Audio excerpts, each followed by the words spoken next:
Bismillahirrahmanirrahim. Assalamualaikum warahmatullahi wabarakatuh. Alhamdulillahilladzi ahyana ba'dama amatana wa ilaihin nusyur.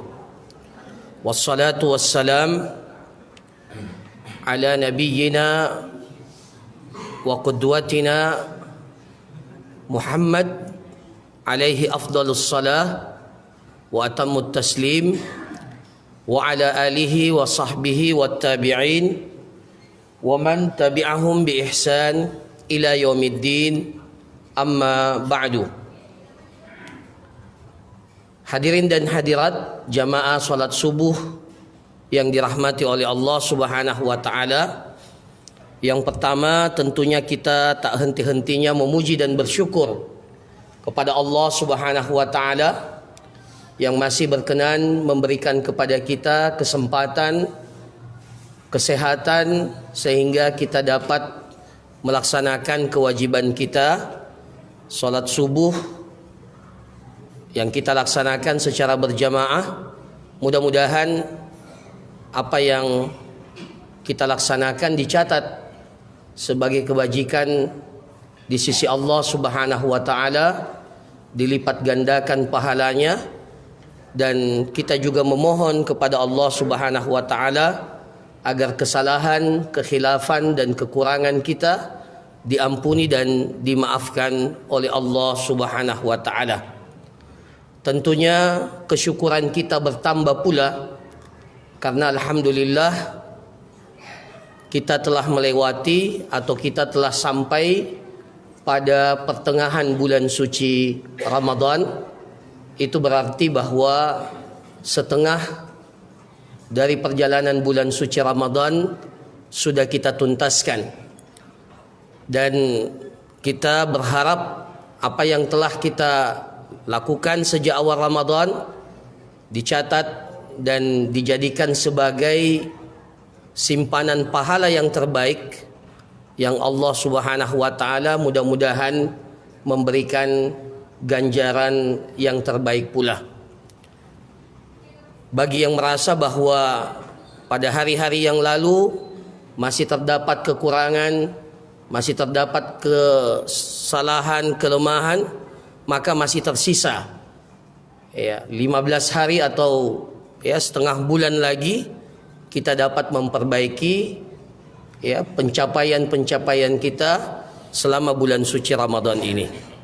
Para jemaah sekalian yang dirahmati oleh Allah, salah satu ibadah yang sangat disyariatkan setiap waktu dan secara khusus di bulan suci Ramadan ini adalah berdoa.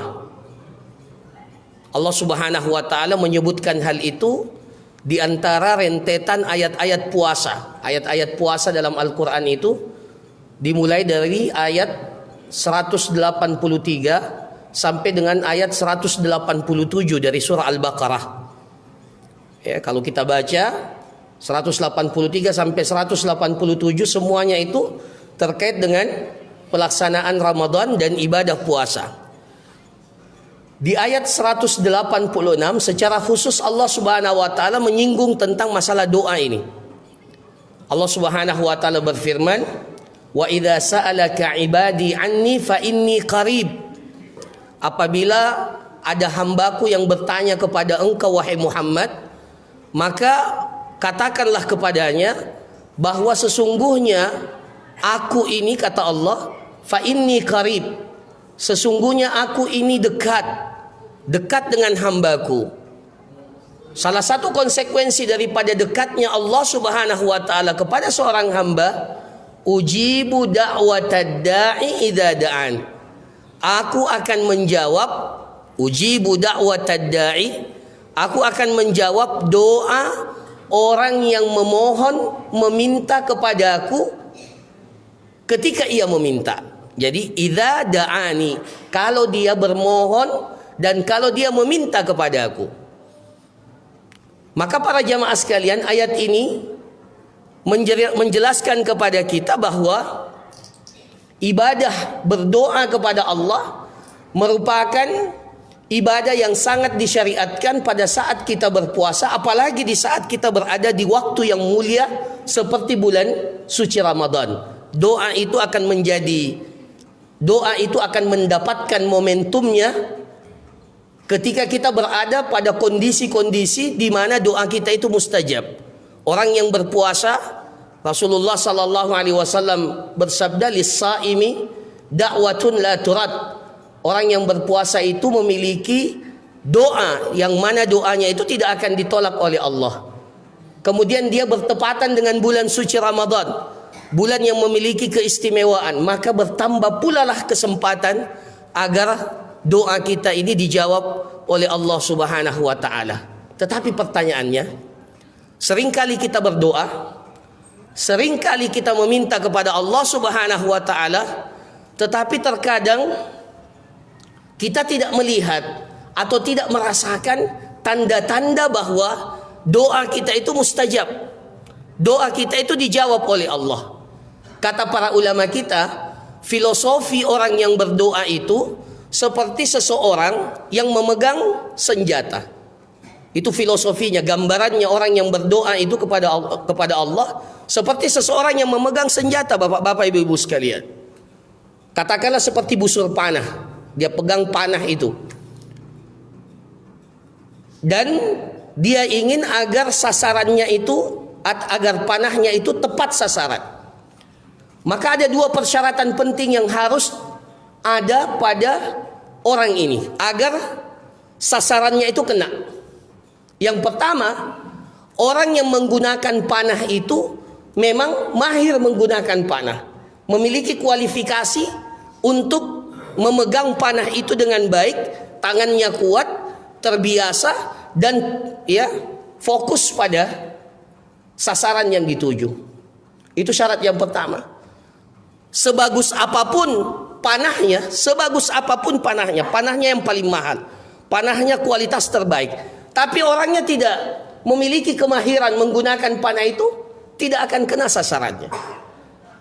Jadi orangnya yang harus memenuhi kualifikasi agar sasarannya tepat. Kemudian yang kedua, panahnya itu sendiri harus memiliki kualifikasi sehingga bisa dipakai untuk diarahkan kepada sasaran yang dituju. Sepandai apapun orangnya menggunakan panah, tapi kalau kualitas panahnya kualitas abal-abal, kualitas panahnya kualitas jelek, anak panahnya tidak jelas, anak panahnya tidak jelas, diarahkan ke kanan, dia ke kiri. Sepintar apapun orangnya, tapi kalau kualitas panahnya memang tidak memenuhi kualifikasi, maka juga tidak akan kena sasaran. Maka itulah filosofi kata para ulama kita terkait dengan orang yang berdoa itu. Ada dua hal yang penting yang harus diperhatikan ketika kita berdoa kepada Allah. Pribadi orang yang berdoa dan doa, isi doa yang kita panjatkan kepada Allah Subhanahu wa taala. Maka para jamaah sekalian, terkait dengan doa ini banyak hal yang perlu dijelaskan, tapi setidak-tidaknya ada 5 hal yang perlu kita perhatikan ketika kita berdoa kepada Allah. Ada 5 poin, ada 5 hal yang perlu untuk kita perhatikan agar doa yang kita panjatkan itu tepat sasaran. Yang pertama, doa itu adalah ibadah. Doa itu adalah ibadah. Rasulullah sallallahu alaihi wasallam bersabda, ad-du'a'u huwal ibadah. Doa itu adalah ibadah. Maka persyaratan ibadah itu harus ikhlas kepada Allah. Kalau kita tidak ikhlas, kalau kita tidak memurnikan tauhid kita, keyakinan kita kepada Allah, maka yakinlah doa kita ini tidak akan diterima oleh Allah. Wa ma umiru illa liya'budullaha mukhlishina lahuddin. Mereka tidak diperintahkan untuk beribadah kepada Allah kecuali dalam kondisi dan keadaan betul-betul ikhlas. Memurnikan keyakinan hanya kepada Allah Subhanahu wa taala kita meminta. Dan itulah komitmen kita, iyyaka na'budu wa iyyaka nasta'in. Didahulukan kata iyyaka, kata para ulama, Ya, sebenarnya kalau dalam bahasa Arab, na'budu iyyaka wa nasta'inu iyyaka, sebenarnya seperti itu. Tapi didahulukan iyyaka, hanya kepadamu. Artinya tidak boleh diperuntukkan kepada yang lainnya. Hanya kepada Allah kita beribadah, dan hanya kepada Allah kita meminta pertolongan. Maka doa itu adalah ibadah.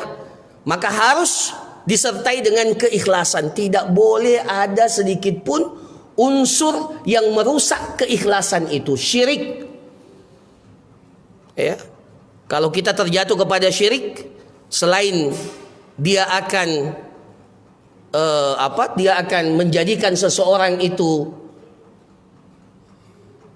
ibadah-ibadahnya tidak diterima oleh Allah Subhanahu wa taala, sekaligus dosa syirik itu tidak akan diampuni oleh Allah Subhanahu wa taala. Inna syirka la zulmun azim.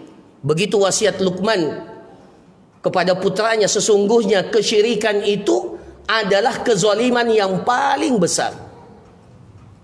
Ketika Rasulullah sallallahu alaihi wasallam ditanya, "Ayyu dzambi a'zam ya Rasulullah?" Dosa apakah yang paling besar? Dosa apa yang paling besar? Anta ja'ala lillahi niddan wa huwa khalaqak. Engkau menjadikan di sana ada tandingan, ada sekutu bagi Allah, padahal engkau tahu bahwa Allah yang menciptakanmu. Jadi jangan terjatuh kepada kesyirikan, sekecil apapun kesyirikan itu. Percaya kepada dukun, itu merusak keikhlasan kita. Percaya kepada klinik, merusak keikhlasan kita. Maka syaratnya adalah ikhlas. Memurnikan peribadatan kita hanya kepada Allah Subhanahu wa taala. Nah, ini syarat yang pertama para jemaah sekalian. Kemudian yang kedua, hal yang perlu kita perhatikan dalam ketika kita berdoa kepada Allah Subhanahu wa taala, ya, selain faktor-faktor yang mendukung doa itu, tempat, waktu, kondisi, itu semuanya perlu kita perhatikan. Ya. Yang kedua adalah bahwa keyakinan kita ketika kita berdoa.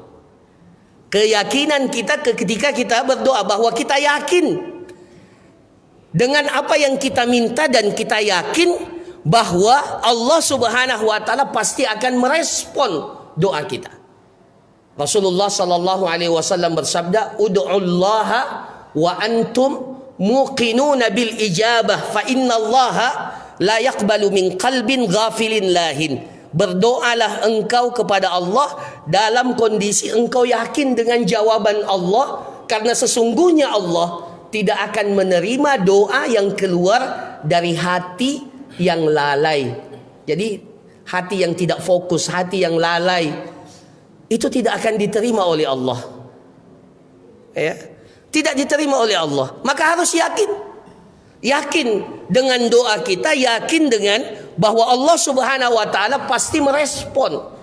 Ujibu da'watad da'i, itu kan jaminan. Allah sudah katakan, ujibu da'watad da'i, saya pasti akan menjawab permintaan orang yang berdoa kepadaku.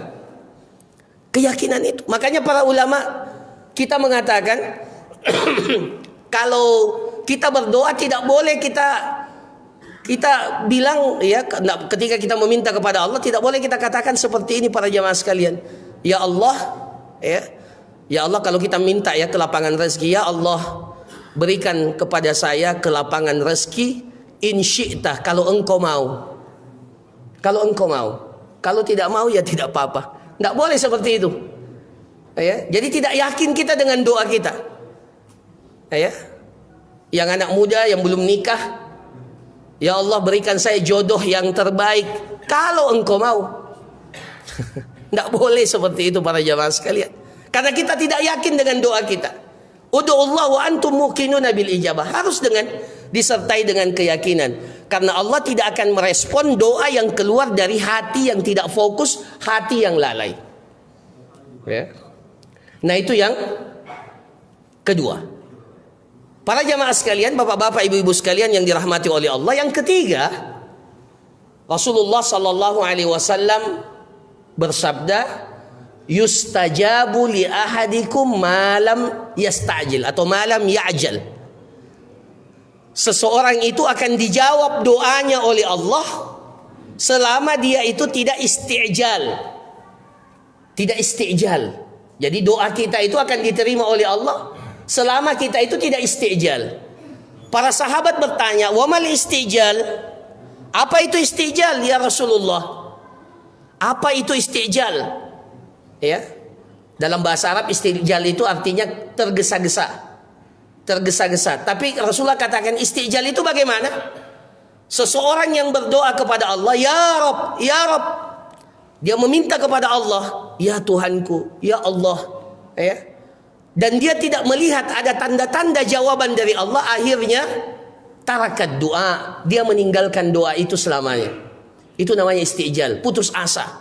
Dia mengharapkan bahwa jawaban Allah itu cepat, tapi dia tidak lihat ada respon dari doa yang dia minta. Maka setelah itu dia katakan, "Untuk apa lagi saya berdoa?" Akhirnya dia meninggalkan doa itu kepada Allah Subhanahu wa taala. Nah, itulah sebab seseorang itu doanya tidak diterima karena terlalu istijal.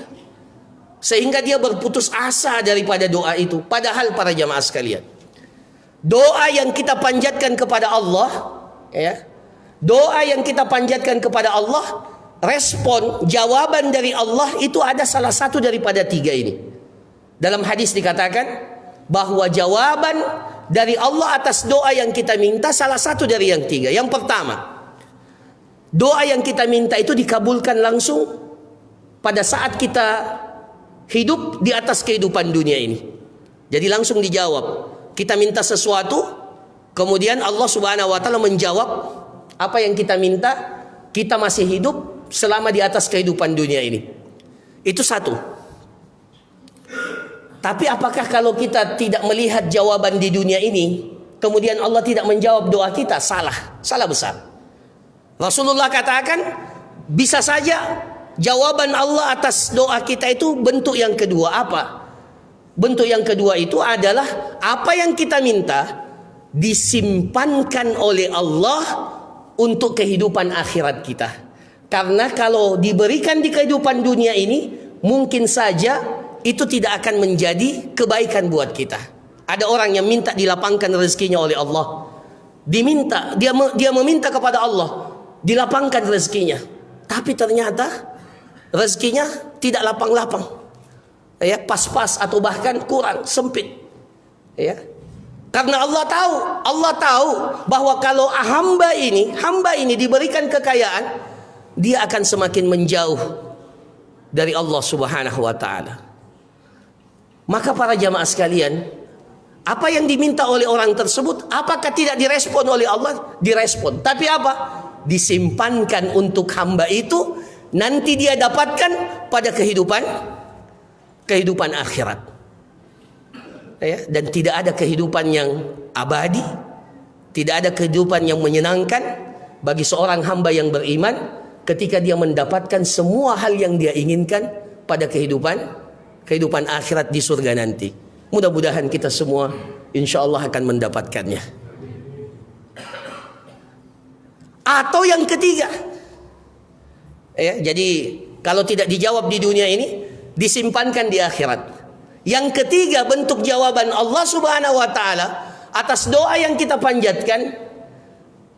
Dalam hadis dikatakan bisa saja ada satu musibah yang akan menimpa kita karena kita berdoa kepada Allah, musibah itu dijauhkan oleh Allah dan tidak mengena pada diri kita, pada keluarga kita dan harta kita. Jadi itu jawaban Allah. Kita berdoa kepada Allah, harusnya ada musibah yang menimpa diri kita, tapi gara-gara kita berdoa kepada Allah, Allah takdirkan bahwa musibah itu tidak jadi mengena kita. Dan itulah makna sabda Rasulullah sallallahu alaihi wasallam, la yaruddul qada illa du'a. Tidak ada yang bisa menolak ketetapan Allah kecuali doa. Ya, tidak ada yang bisa menolak ketetapan Allah kecuali berdoa. Nah, itu yang keberapa? Keberapa para jemaah sekalian? Ya, ketiga. Alhamdulillah. Berarti respon. Ya. Alhamdulillah. Biasa kita ceramah Tidak tahu ini yang keberapa yang ya jamaahnya tidak fokus. Alhamdulillah. Masya Allah, di sini tertulis 20 menit. Baru saya lihat. Yang ketiga, saya percepat. Yang keempat, yang keempat. Rasulullah Sallallahu Alaihi Wasallam bersabda, agar doa kita ini diterima, isi doanya harus bagus. Beliau Sallallahu Alaihi Wasallam bersabda, yustajabu li ahadikum ma lam yad'u bismin wala qati'ati rahmin. Akan dijawab doa seseorang di antara kalian selama isi doanya itu tidak mengandung unsur dosa. Selama doanya itu, doa yang dia panjatkan tidak mengandung unsur dosa dan tidak mengandung unsur pemutusan tali silaturahim. Jadi tidak mengandung dosa dan tidak mengandung isi untuk memutuskan tali silaturahim. Jadi kalau ada orang yang berdoa, ya Allah, ya Allah lancarkanlah proyek bisnis saya, tapi proyek bisnisnya maksiat, proyek bisnisnya terdapat dosa yang sangat besar, maka tidak akan direspon oleh Allah, tidak akan dijawab kepada orang itu. Begitu pula kalau ada orang yang berdoa, ya Allah, saya tidak suka sama fulan, saya tidak suka sama orang itu, apalagi kalau dia keluarga kita. Kemudian dia katakan, kalau begitu ya Allah, putuskan, jauhkan saya dari orang itu. Tidak akan diterima oleh Allah. Karena doa yang seperti itu mengandung unsur dosa dan mengandung unsur pemutusan tali silaturahim. Jadi tidak boleh di dalam doa yang kita panjatkan ada unsur maksiat di dalamnya. Nah, mungkin ada yang bertanya, bagaimana itu ada orang tidak beribadah, tidak pernah sholat, puasa juga tidak, tapi apa yang dia inginkan di kehidupan dunia ini dikasih terus oleh Allah, rezekinya lapang, hidupnya kaya, diberikan kekayaan oleh Allah, bahkan kekayaannya melimpah, kelihatannya senang. Jadi bagaimana itu? Bagaimana dengan kita ini orang yang beriman, yang sudah berdoa kepada Allah, tapi tidak juga diberikan hal yang seperti itu? Ya, kan selalu ditanyakan seperti ini. Maka kita katakan dalam Islam ada namanya istidraj. Ada namanya istidraj. Apa itu istidraj? Istidraj itu orang pelaku maksiat, bahkan orang kafir, itu diberikan kelapangan dunia. Semua yang dia inginkan dari dunia itu dikasih memang di dunia. Tapi dengan tujuan apa? Allah akan menghukumnya dengan hukuman yang sangat berat nanti pada kehidupan akhirat. Itu namanya istidraj. Jadi jangan kita ini tertipu. Ada orang yang tidak sholat, ada yang tidak melaksanakan ibadah, tapi bisnisnya lancar dan seterusnya. Ketahuilah itu istidraj. Jangan kita pernah merasa iri. Itu istidraj. Sengaja memang dibukakan kelapangan rezeki di kehidupan dunia ini supaya Allah nanti dapat menghukumnya dengan hukuman yang paling berat pada kehidupan akhirat. Itu namanya istidraj. Nah, jadi persyaratan yang keempat, tidak boleh ada unsur maksiat di dalamnya. Kemudian yang kelima, yang terakhir para jamaah sekalian, yang perlu untuk kita perhatikan dalam adab dan ketika kita berdoa kepada Allah Subhanahu wa taala adalah sebagaimana yang disebutkan oleh Rasulullah sallallahu alaihi wasallam di dalam hadis, innallaha thayyibun la yaqbalu illa thayyiba. Sesungguhnya Allah itu maha baik dan tidak menerima kecuali yang baik-baik. Kemudian Allah Subhanahu wa taala memerintahkan kepada para rasulnya dan orang-orang yang beriman untuk makan dari makanan yang baik-baik. Jadi Allah perintahkan kepada rasulnya, kepada orang-orang yang beriman untuk mengkonsumsi makanan dari asal makanan yang baik atau dari harta yang baik, halal. Kemudian Rasulullah dalam hadis itu menceritakan, summa dzakara rajul yutilus safar. Kemudian Rasulullah menceritakan seseorang yang melakukan perjalanan jauh, yutilus safar, as'atha akbar, sudah berada dalam kondisi yang sangat memprihatinkan. As'atha akbar itu rambutnya sudah kusut, kemudian pakaiannya sudah kotor. Ya. Yamuddu yadaihi ilas sama. Orang itu mengangkat tangan ke langit dan mengatakan, ya Rabb, wahai Tuhanku, tolonglah aku. Semua unsur-unsur agar doanya mustajab itu ada pada orang ini. Ada pada orang ini. Pertama, dia musafir. Dia musafir. Orang musafir itu doanya mustajab. Makanya sahabat Umar bin Khattab, kalau ada orang dia lihat mau musafir, dia bilang, jangan lupakan aku dalam doa-doamu. Kalau ada orang yang musafir, apalagi mau ke Mekah, ya, melaksanakan umrah, melaksanakan haji, dititip doa, ya, oleh Umar bin Khattab, jangan lupakan aku dalam doa-doamu. Kenapa? Karena doanya orang musafir itu mustajab. Kemudian kondisinya sudah sangat memprihatinkan. Ya, orang itu kalau sudah berada dalam kondisi prihatin, maka Allah Subhanahu wa taala akan merespon doa yang dipanjatkan oleh hamba itu. Kemudian dalam hadis dikatakan, kalau seorang hamba sudah mengangkat kedua tangannya, maka Allah itu malu, Allah malu, ya, jika tidak merespon doa hamba itu. Ya, apalagi dia mengatakan ya Rabb, ya Rabb, itu kan sudah menunjukkan, ya, betapa butuhnya dia akan pertolongan Allah. Semua unsur agar doanya mustajab itu terpenuhi pada orang ini. Tapi apa kata Rasulullah? Dalam hadis itu Rasulullah mengatakan, wa mat'amuhu haram, makanan yang dia makan adalah makanan yang haram.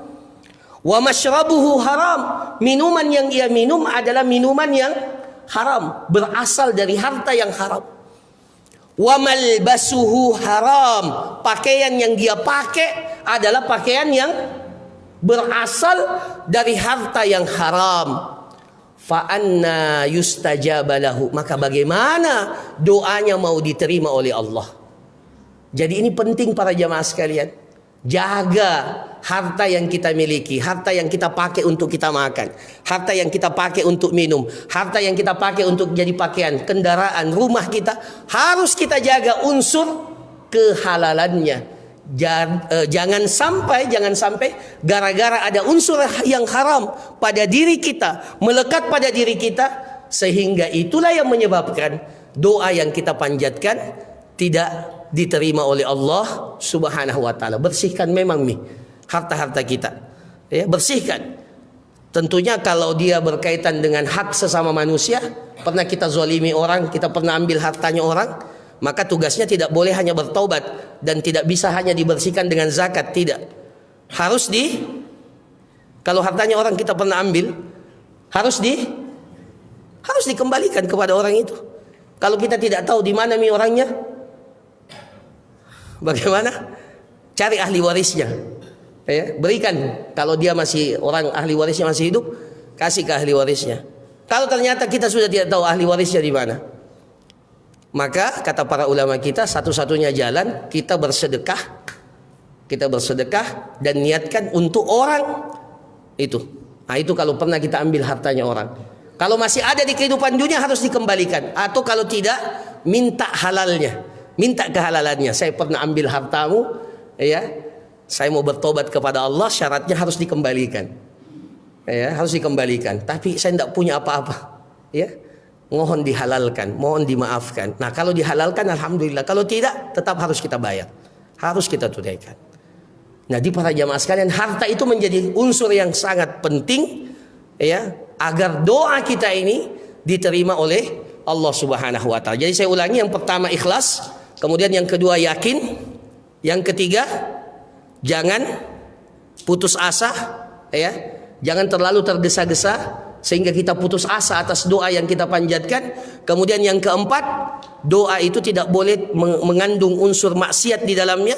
Kemudian yang kelima, jaga harta kita dari sesuatu yang haram, sehingga doa kita ini dijawab oleh Allah Subhanahu wa taala. Mudah-mudahan di bulan suci yang mulia ini kita termasuk di antara hamba-hamba Allah yang memperbanyak doa kepada Allah, dan mudah-mudahan semua doa yang kita panjatkan dijawab dan direspon oleh Allah Subhanahu wa taala dengan salah satu hal yang 3 yang tadi kita jelaskan. Barakallahu fikum, jazakumullahu khairan, wa sallallahu ala nabiyyina Muhammad wa ala alihi wa sahbihi ajma'in, wa akhiru da'wana anil hamdulillahi rabbil alamin. Assalamualaikum warahmatullahi wabarakatuh.